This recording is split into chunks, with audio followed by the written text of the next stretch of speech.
Hello good people, this is Jason Irvin, aka The Janitor, here bringing you another episode of Wash, Rinse, and Repeat. Now, today is Monday, April 15th, so that means we're going to be doing our security news, keeping your security IQ high. Now, I want to dive right into our news for today, and also I want to kind of combine the news with a little bit of hands-on stuff so you can understand what the news is, how you can protect yourself, and what you need to do to protect yourself. So jump into the keyboard really fast. We're going to go right into our first news story for the day. And that is for last week on Tuesday the 9th. That's the second Tuesday of every month. Microsoft does what is called Patch Tuesdays. And this Patch Tuesday was especially important as they were able to address about 74 vulnerabilities that span throughout Windows 10. It went all the way to Internet Explorer, Edge.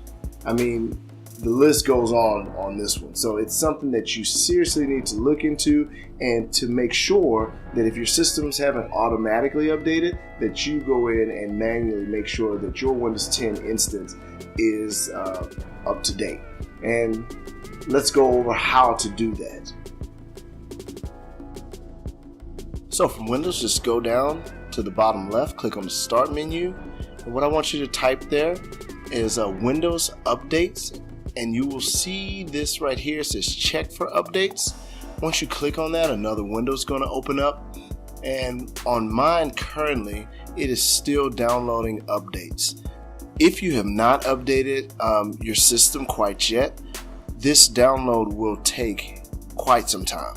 So go ahead and let it finish, restart the system if necessary, and when you come back, go back to Windows Update settings again by clicking Start, going down to Settings, click on Check Updates, and just make sure that it says no more updates or that there's no updates that it's looking for. And that's how you keep your system up to date with patches.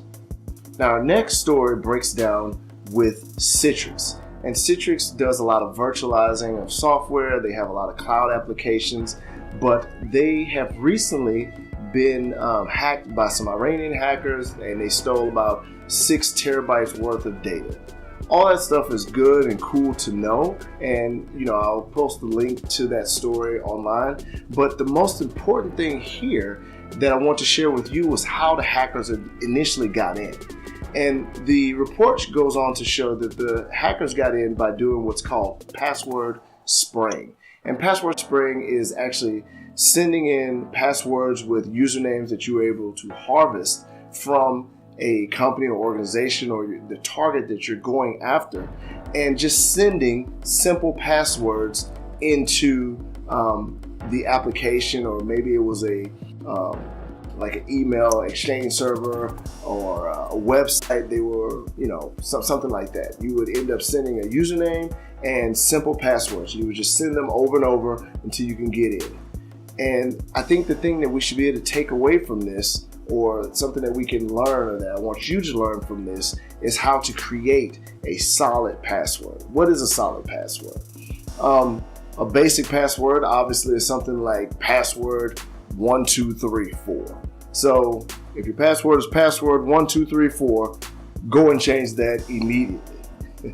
So what would happen if we wanted to kind of expand on password 1234? We would put something like ABC 123 password 456. Yeah, that sounds good.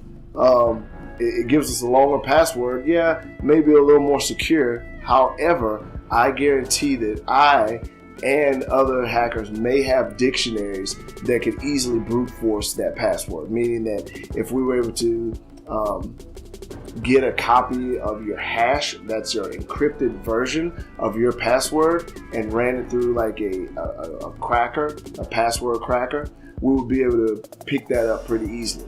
And it would be something that I would also use in like a password spraying attack that was used against Citrix. So what is a good password? And with that, I would like to advocate something different than just a straight password. I want to bring to your attention, and I bring to you, the passphrase. And the pass, excuse me, and the passphrase is something that you would say, or maybe a lyric to a song that you like. Let's think. Miley Cyrus. I came in like a wrecking ball. I never hit so hard in love. I think that's the password. And I think we've talked about doing this previously in other videos. But I want to really express this to you that could be a really good password for you. I'll write it on the screen as we're going through it, and on the screen as we're talking about this, to show you how long that password actually would become. And then if we want to make it even more complex, we could add something like a keyboard walk to that. And that would be like holding the shift button down and going 1QA, letting go of the shift button, and typing 2 WS, and then shift again and doing the 3 row. So it would be pound, capital E, and then D.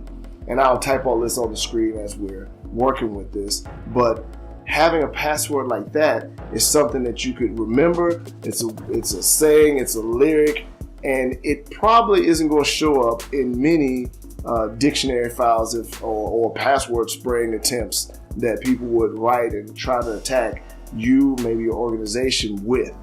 And the most important thing to take away from this is passwords is not really about the complexity of the password. Yeah, that's important to make sure that it's not in like a dictionary file or something that could be easily generated.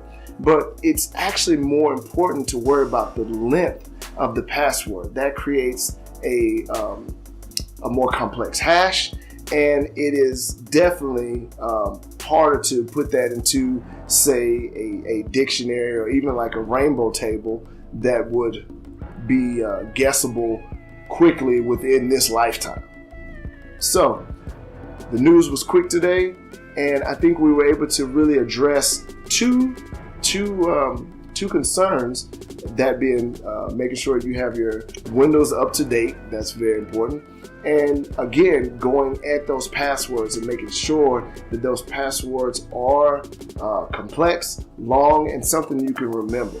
And you can see how those things, how passwords can easily gain or easily equal an attacker being able to get into an environment, at least an initial foothold. So if your password's longer and a little more complex but memorable, that's something that keeps you from being in the news or keeps your organization from being a target through your weak password.